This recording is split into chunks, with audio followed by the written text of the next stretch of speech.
Chapter 7. A Mad Tea Party. There was a table set out under a tree in front of the house, and the March Hare and the Hatter were having tea at it. A dormouse was sitting between them fast asleep, and the other two were using it as a cushion, resting their elbows on it and talking over its head. Very uncomfortable for the dormouse, thought Alice. Only, as it's asleep, I suppose it doesn't mind. The table was a large one, but the three were all crowded together at one corner of it. "No room, no room!" they cried out when they saw Alice coming. "There's plenty of room," said Alice indignantly, and she sat down in a large armchair at one end of the table. "Have some wine," the March Hare said in an encouraging tone. Alice looked all round the table, but there was nothing on it but tea. "I don't see any wine," she remarked. "There isn't any," said the March Hare. "Then it wasn't very civil of you to offer it," said Alice angrily. "It wasn't very civil of you to sit down without being invited," said the March Hare. "I didn't know it was your table," said Alice. "It's laid for a great many more than 3. "Your hair wants cutting," said the Hatter. He had been looking at Alice for some time with great curiosity, and this was his first speech. "You should learn not to make personal remarks," Alice said with some severity. "It's very rude."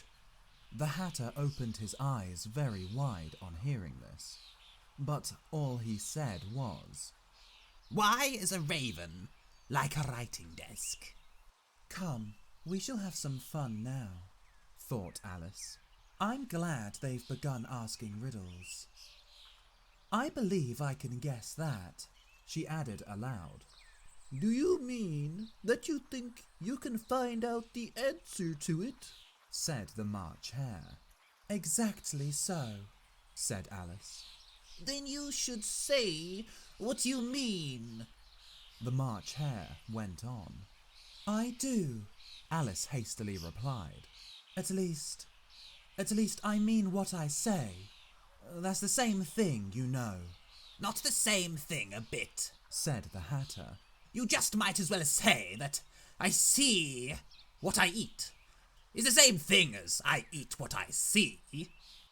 "You might just as well say," said the March Hare, "that I like what I get is the same thing as I get what I like." "You might just as well say," added the Dormouse, who seemed to be talking in his sleep, "that I breathe when I sleep is the same thing as I sleep when I breathe."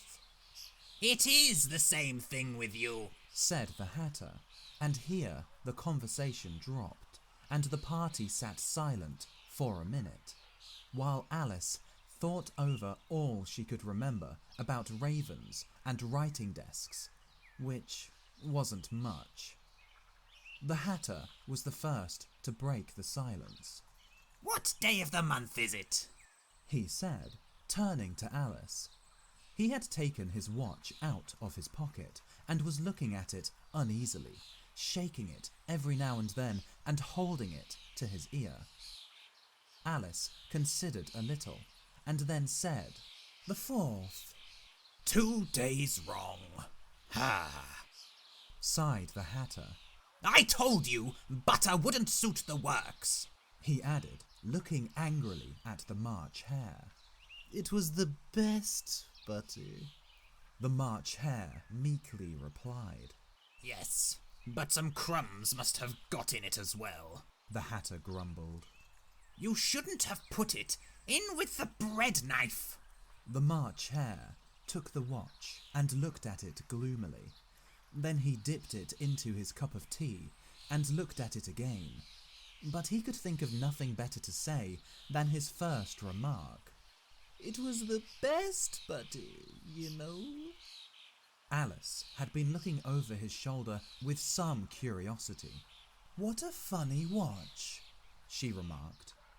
It tells the day of the month and doesn't tell you what o'clock it is. Why should it? Muttered the Hatter.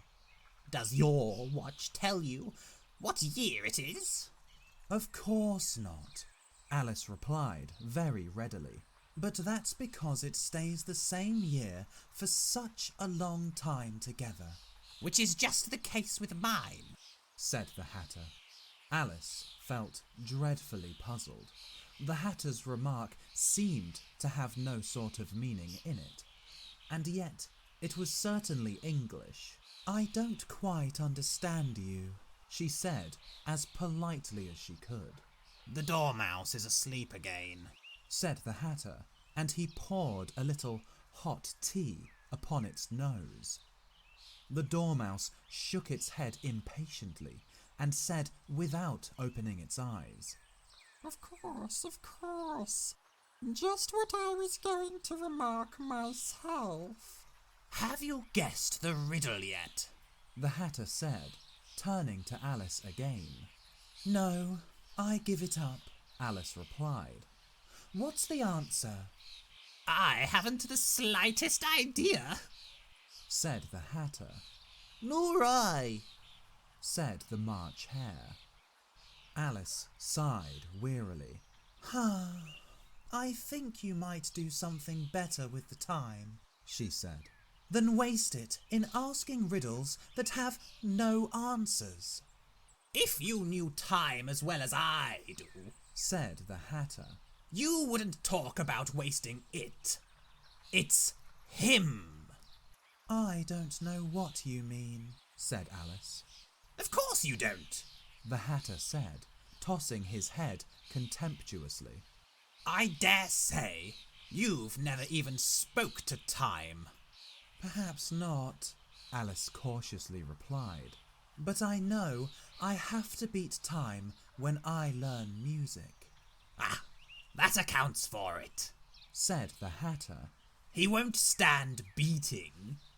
Now, if you only kept on good terms with him, he'd do almost anything you liked with the clock. For instance, suppose it were 9 o'clock in the morning, just time to begin lessons. You'd only have to whisper a hint to time, and round goes the clock in a twinkling. 1:30, time for dinner. I only wish it was, the March Hare said to itself in a whisper. That would be grand, certainly, said Alice thoughtfully. But then, I shouldn't be hungry for it, you know. Not at first, perhaps, said the Hatter. But you could keep it to 1:30 as long as you liked. Is that the way you manage? Alice asked. The Hatter shook his head mournfully. Not I, he replied. We quarrelled last March, just before he went mad, you know. Pointing with his teaspoon at the March Hare. It was the great concert given by the Queen of Hearts, and I had to sing Twinkle, Twinkle, Little Bat, how I wonder what you're at. You know the song, perhaps? I've heard something like it, said Alice. It goes on, you know, the Hatter continued. In this way.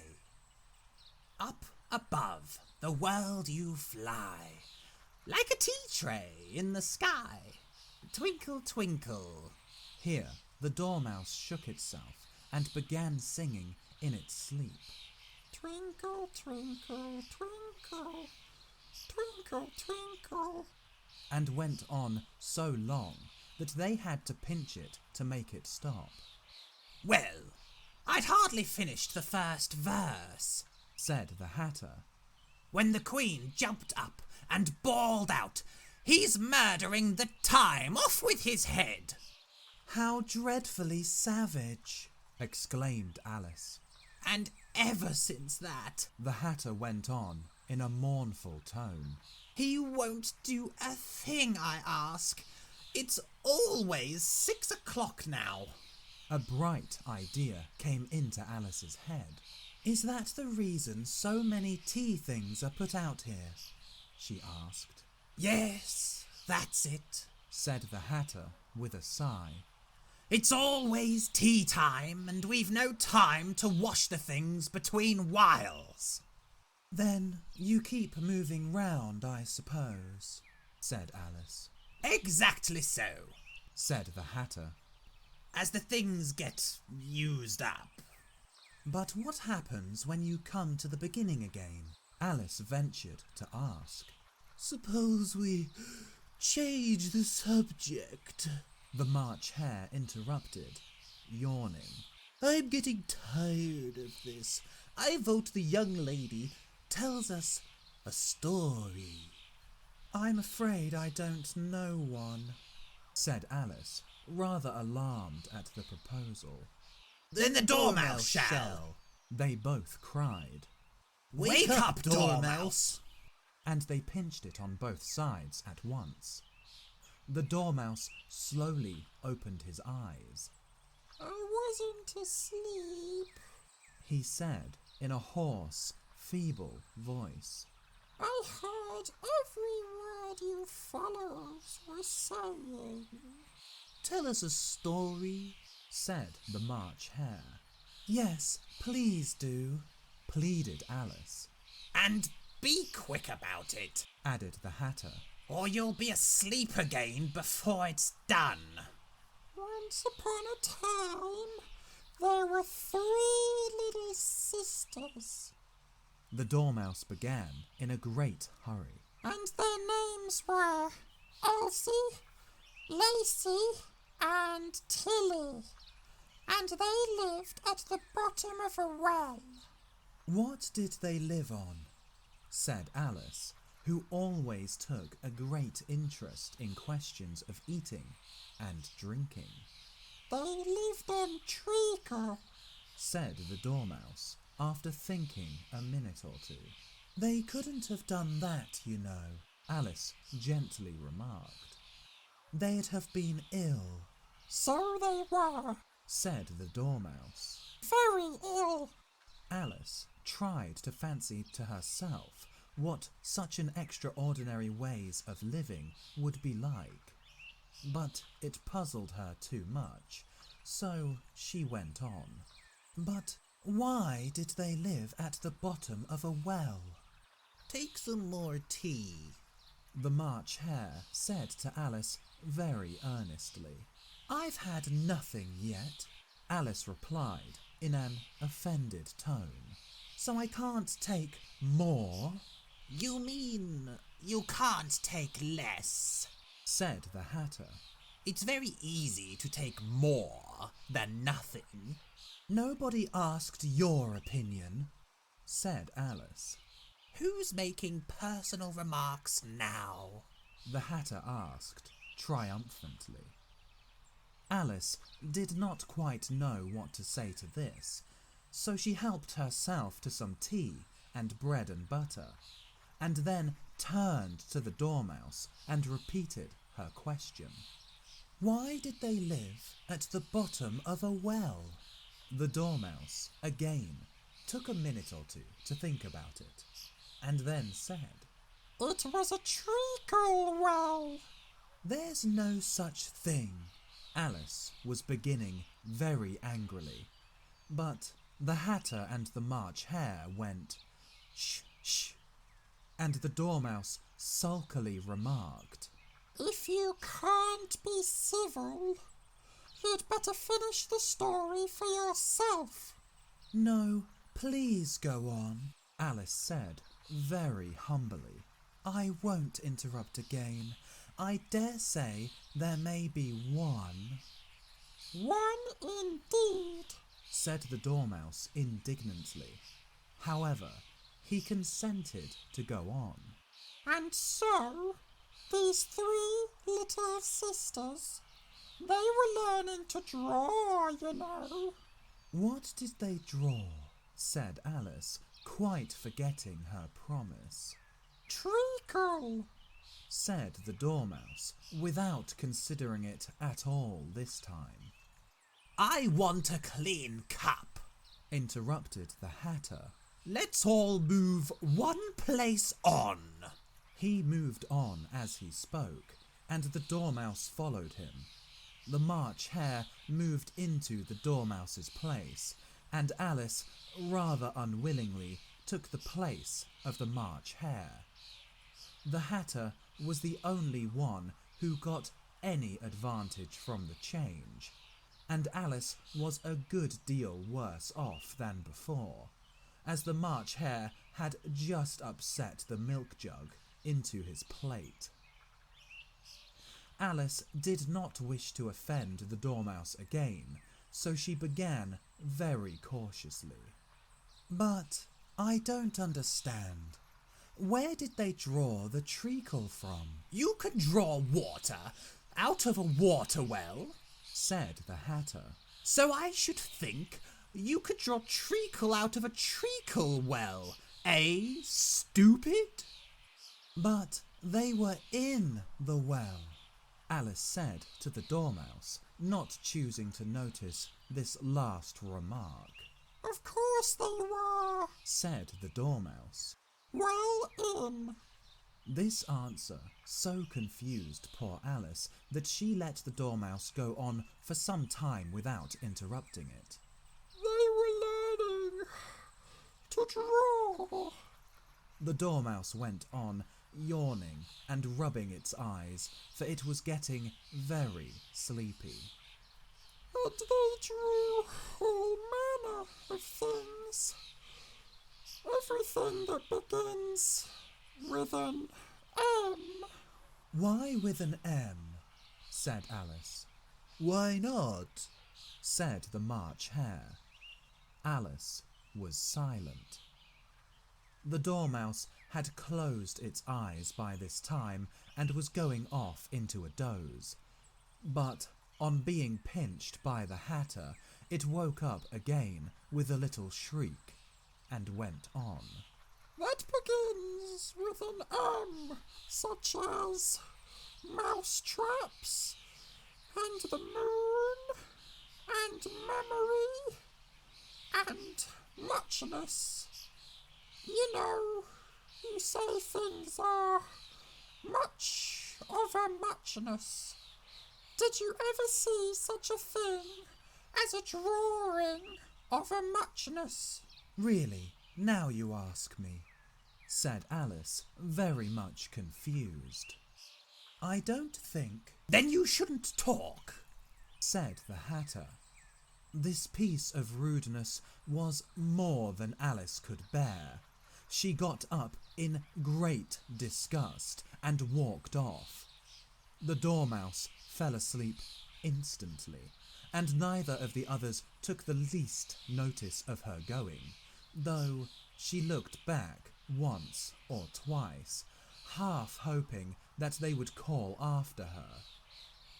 The last time she saw them, they were trying to put the Dormouse into the teapot. At any rate, I'll never go there again, said Alice as she picked her way through the wood. It's the stupidest tea party I ever was at in all my life. Just as she said this, she noticed that one of the trees had a door leading right into it. That's very curious, she thought. But everything's curious today. I think I may as well go in at once. And in she went. Once more she found herself in the long hall and close to the little glass table. Now, I'll manage better this time, she said to herself, and began by taking the little golden key and unlocking the door that led into the garden. Then she went to work nibbling at the mushroom. She had kept a piece of it in her pocket, till she was about a foot high. Then she walked down the little passage, and then she found herself at last in the beautiful garden among the bright flower beds and the cool fountains.